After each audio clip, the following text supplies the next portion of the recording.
I'm Hannah, welcome to my channel. This is my first ever video, so I'm slightly nervous about having lenses pointing at me, but let's see how it goes. So for my first video I just wanted to talk about tips for beginners. So my channel's aimed at people who maybe are not very confident with their makeup, don't really know what to do, what to try, might have one or two makeup brushes, a mascara and some of the basics, but don't really know how to put those things together into a look. Before we get into talking about actual makeup though, I think there are some foundation things that are really important, and that's what this video is going to be about. I would say the most important thing is to look after your skin. It makes a huge difference to how your makeup sits on your face, and therefore will make a huge difference to the overall look. If you have really dry skin or some other problem with your skin, then it will be really hard to achieve the looks that you want because your foundation layer as such is not in place.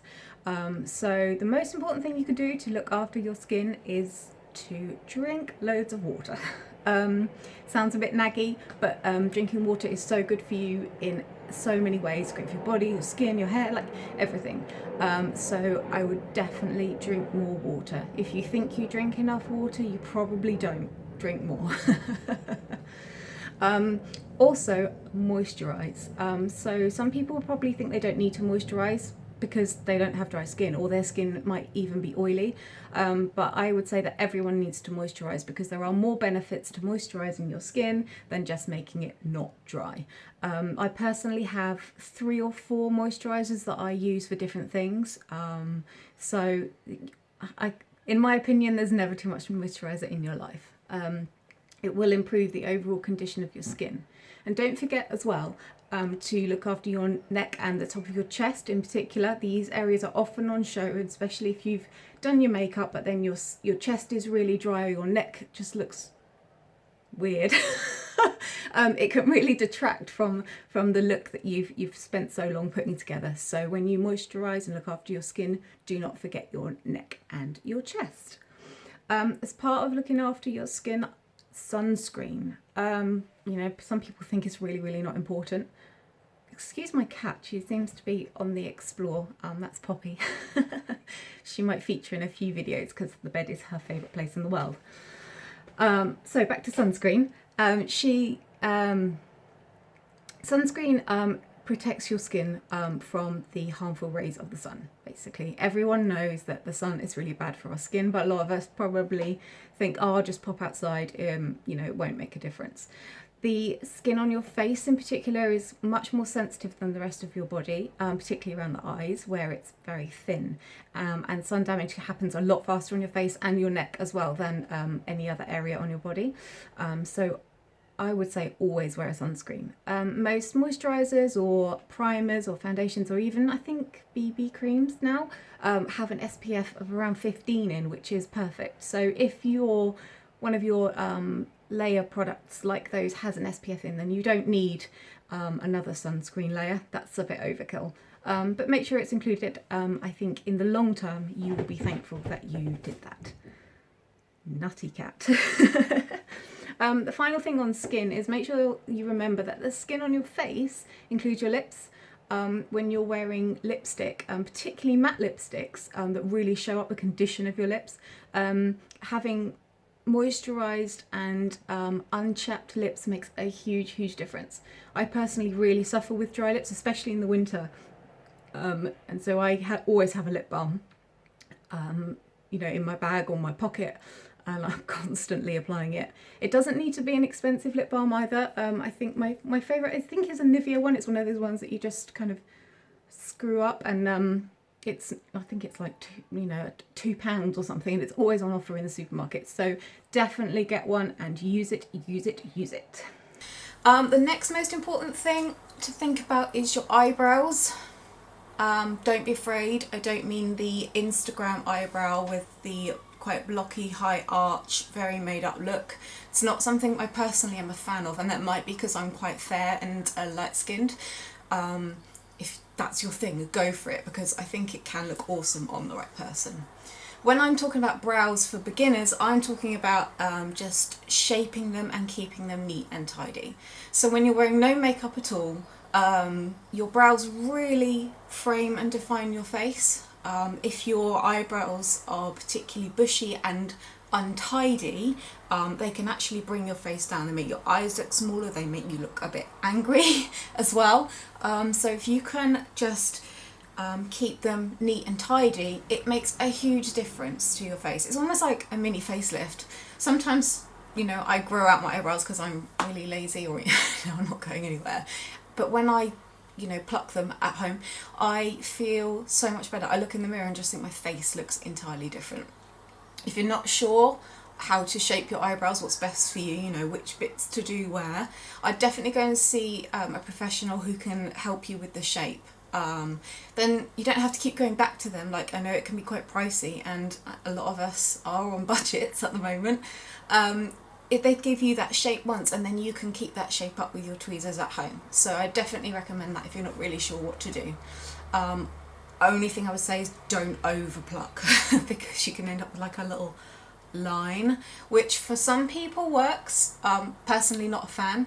Obviously you can cover that up with makeup, but then you need to get into the whole brow makeup thing, which can be hard.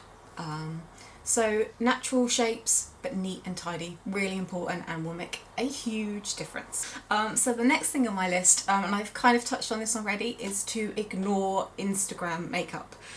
By Instagram makeup, I mean the amazing bold looks that you see on Instagram and on YouTube for the tutorials and stuff. So the eyes will be really smoky and they'll be extremely defined. The lips are really bright and bold, and we've talked about the Instagram eyebrow already as well. For beginners, these looks are really hard to achieve. I've been playing around with makeup for quite a long time and I still struggle with a lot of these things. Brows in particular, I'm rubbish at brows.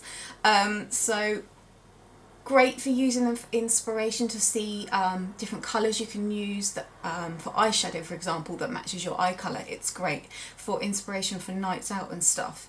But I would stay away from trying to achieve those exact looks yourself and maybe work on a more toned down version. Number one, you'll find it way easier, but also it will look better.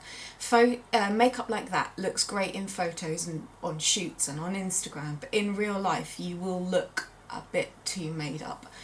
Again, that's a personal preference. If you're watching this and that's your thing, go for it, because I'm probably just jealous of the fact that I can't do it.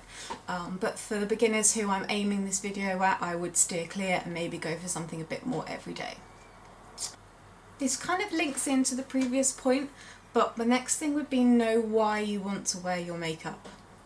It sounds a bit odd, because it feels like the answer should be obvious, but I think there are many people out there who are not confident with makeup that feel like they have to wear it because maybe like they feel like it's expected of them or something. You should wear makeup because you want to wear it, and there are different reasons for wanting to wear makeup, all of them valid, but don't wear makeup if the only reason is you feel like you should be. Some women and men are naturally blessed with beautiful eyebrows, plump peach lips, big eyes, long lashes, and without makeup they look absolutely gorgeous. I wish I was one of those people. You know, there are bits I like about my face and bits I hate, so don't feel like you have to wear it. I personally wear makeup I have very red skin, I have rosacea, so my main reason for wearing makeup is to cover that up, because it makes me self-conscious. When I wear my makeup I feel more confident and more able to do things. That's just my psyche. Some people might find that a little bit odd. That's okay.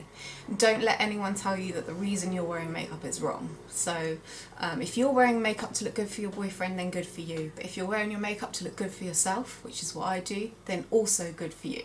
Okay?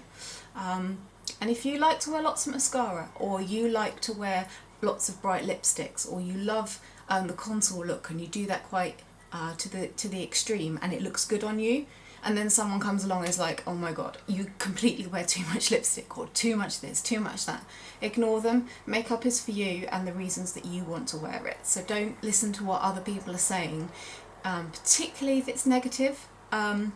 It's great to get compliments about your makeup, obviously.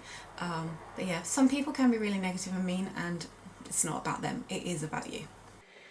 So having just said, don't look at Instagram makeup, I would say that you should never be afraid to experiment. So when you're at home and you've got a spare half hour or so, why not try out some of those colours in your eyeshadow palette that you haven't used before, or have a go at contouring and see how it turns out. It doesn't matter if it goes wrong, because no one's going to see it, you're not going to be anywhere, and everything that you practice will make you better in the long run at not only your overall makeup, but knowing your face, and knowing what works for you and what really doesn't. So experimentation is really, really good. The only thing I would say is don't try and experiment with a new look when you've got to be somewhere. I've done this a couple of times, and actually ended up being so late for some really quite important things, because I've tried to work on a new look and it just hasn't gone out. I've thought, oh, this is going to be super easy. That look looks really exactly what I want for this event, and I'm sure I could do it. And then it's gone horrendously wrong, and I've ended up being so late. So experimentation's great, but not when you've got to be somewhere. The final thing, practice. Everyone gets a bit bored of practicing some things. When you're trying to learn something new, it goes back to being at school and you're having to redo things over and over to learn things, and it can be a bit dull. But if you're really interested in makeup and you actually like it, it's actually really fun. I find it personally really therapeutic to look in the mirror and play with my brushes, and I just really like it. But if you want to be more confident and you want to improve the way that your makeup looks, you have to practice, you have to keep trying things. There are things that I am rubbish at. I'm really rubbish at liquid eyeliner. I either poke myself in the eye or end up like with a really wibbly wobbly line thing. Also, I am awful at putting on fake eyelashes, so I hardly ever wear them. So as you practice, you'll learn about things that you can get better at, and you'll learn as well that there are things that you're probably not going to be able to achieve. That's okay. Practice, and learn what works for you and your face. I hope you've enjoyed this video. Please subscribe if you have, and if there's anything that you want me to cover in future videos, please let me know in the comments or message me. You can find me on Instagram, Facebook, and obviously on YouTube. My tag is Beauty by Hannah B. I look forward to doing another video for you soon. Bye!